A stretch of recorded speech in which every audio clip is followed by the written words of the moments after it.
Package दिलेलं आहे।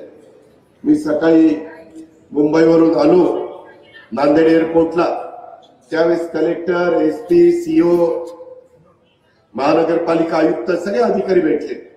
मी सर्वांना विचारलं की तुम्ही पंचनामे केलेले प्रस्ताव जे पाठवले ते सगळेच्या सगळे मंजूर करून आम्ही पाठवलेले ते ज्याच्या त्याच्या अकाउंटला गेले का। ई केवायसीच्या बद्दलचा थोडासा प्रश्न आहे। माझ्या लाडक्या बहिणी देखील इथं बसल्या, त्यांच्याकरता देखील आम्ही मागे योजना आणली, त्याचा काहींनी चेष्टा मस्करी केली, पण त्याच्यात ई केवायसी फार महत्वाची आहे। आज राष्ट्रवादी काँग्रेस पक्षामध्ये आलेल्या सर्व मान्यवरांना मला सांगायचंय, बाबांनो, ज्या भागातल्या तुमच्या माझ्या भगिनीची ई केवायसी झाली नसेल त्यांनी ती ई केवायसी करण्याच्या करता त्या भगिनीला मदत करावी आणि तिला तिच्या हक्काचे जे काही पैसे आपण महिन्याला पाठवतो, संजय गांधी निराधारचे पाठवतो, श्रावण बाळ योजनेचे पाठवतो, माझ्या दिव्यांग बांधवांना आम्ही पैसे पाठवतो, त्या सर्वांचे पैसे वेळच्या वेळी येतात का नाही।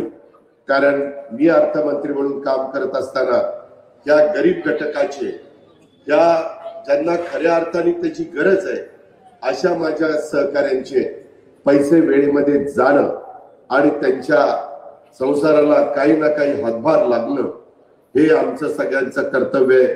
त्या भावनेतनं मी हे सगळं काम करण्याचा प्रयत्न आम्ही महायुतीच्या सरकारच्या माध्यमातून, मुख्यमंत्री असतील, दोन्ही उपमुख्यमंत्री असतील, मंत्रिमंडळातील आमचे सगळे सहकारी असतील, आम्ही त्या ठिकाणी करतो। एक गोष्ट खरी आहे, शिरीष भाऊंचा प्रास्ताविकामध्ये भाषण ऐकताना मी फार बारकाईने लक्ष दिलं। शिरीष भाऊंनी भाषण केलं, भाऊसाहेब देशमुख गोटेकरांनी केलं, प्रतापराव चिखलीकरांनी संपूर्ण जिल्ह्याचा आढावा ठेवला, इतर काही गोष्टी त्यांनी सांगितल्या। नवाब मलिक साहेबांनी राष्ट्रवादी काँग्रेस पक्ष कसा शिवशाहू फुले आंबेडकरांच्या विचारधारेने पुढे चाललेला आहे हे सांगण्याचा प्रयत्न केला। मित्रांनो, एकंदरीत तुमच्या माझ्या देशाचा एक जम्मू काश्मीर पासून कन्याकुमारी पर्यंत बघितलं, अनेक प्रांत, अनेक जाती, अनेक धर्म, अनेक पंथ, सगळेजण आहेत। मी आल्यानंतर इथं युगपुरुष छत्रपती शिवाजी महाराजांच्या पुतळ्याच्या पुढे नतमस्तक झालो। ते आपल्या सर्वांचं दैवत आहे।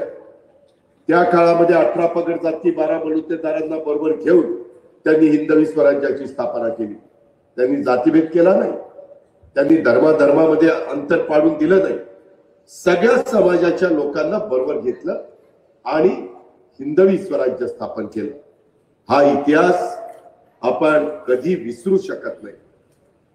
हा एक ज्वलंत अशा प्रकारचा इतिहास आहे। शौर्य कसा असू शकतं, राजा रयतेचा कसा असू शकतो, तो सर्वांना बरोबर घेऊन कसा जाऊ शकतो। आणि म्हणून छत्रपती शिवाजी महाराज असतील, त्याच्यामध्ये राजर्षी शाहू महाराज असतील, डॉक्टर बाबासाहेब आंबेडकर असतील, महात्मा ज्योतिराव फुले असतील, पुण्यश्लोक अहिल्यादेवी होळकर असतील, सावित्रीबाई फुले असतील, मौलाना आझाद असतील, या सगळ्या महापुरुषांना मी, सावित्रीबाई फुले, सर्व महापुरुषांना, राजमाता जिजाऊ असतील, त्या सर्व ना मी अभिवादन करतो। तसंच आज काळाच्या नियतीच्या पुढे तुमचं माझं कुणाचं चालत नाही। इथं बसणाऱ्या प्रत्येक माणसाला नियतीचं बोलून आल्यानंतर जावंच लागतं, ही परंपरा आहे, ही आजपर्यंत कोणी रोखू शकलेलं नाहीये। आणि त्याच्यातूनच खऱ्या अर्थाने या भागामध्ये ज्या जनतेने त्यांच्यावर मनापासून प्रेम केलं, सुदैवाने मला 8 वेळेला महाराष्ट्राच्या विधानसभेमध्ये आमदार म्हणून कामाची संधी मिळाली। तशा पद्धतीनं कैलासवासी आमदार बाबासाहेब देशमुख गोरठेकर साहेबांच्या बरोबर देखील विलासराव देशमुख मुख्यमंत्री असताना मी त्यांच्या बरोबर विधिमंडळामध्ये काम केलं। अतिशय कामाचा म्हणजे सर्वसामान्य माणसाला केंद्रबिंदू मानून त्यांनी त्या ठिकाणी काम केलेलं आहे। त्यांची तब्येत तशी बघितलं तर नरम होती। सभागृहात शेवटच्या बाकड्यावर ते बसायचे, कारण दारातनं आत आलेल्या त्यांना बसायला तिथं सोयीचं व्हायचं, पण अतिशय करारी अशा प्रकारचं ते व्यक्तिमत्व होतं। परंतु तेही आपल्याला सोडून गेले।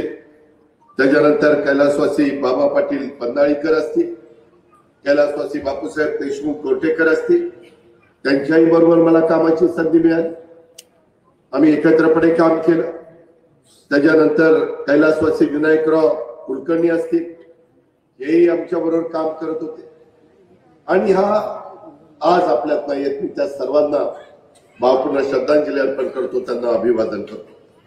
मित्रांनो, हा सगळा भाग म्हणजे शिर्डीचे श्री साईबाबा यांचे शिष्य, ज्यांचा शिरीष भाऊंनी भाषणात उल्लेख केला, संत कवी दासगणू महाराज आणि सद्गुरू बाबा महाराज यांच्या पदस्पर्शाने पावन झालेली ही भूमी. आणि या भूमीमध्ये आल्यानंतर त्या भूमीला या सर्वांना अभिवादन करणं हे आम्ही आमचं कर्तव्य समजतो. इव्हन एवढ्यावरच नाही तर मराठवाडा मुक्ती संग्रामातील निजामशाही कालीन स्टेट बँक ऑफ हैदराबाद या ऍक्शन मध्ये हुतात्मे झालेले स्वातंत्र्य सेनानी कैलासवासी उत्तरवार पासून कैलासवासी बाबासाहेब कोरटे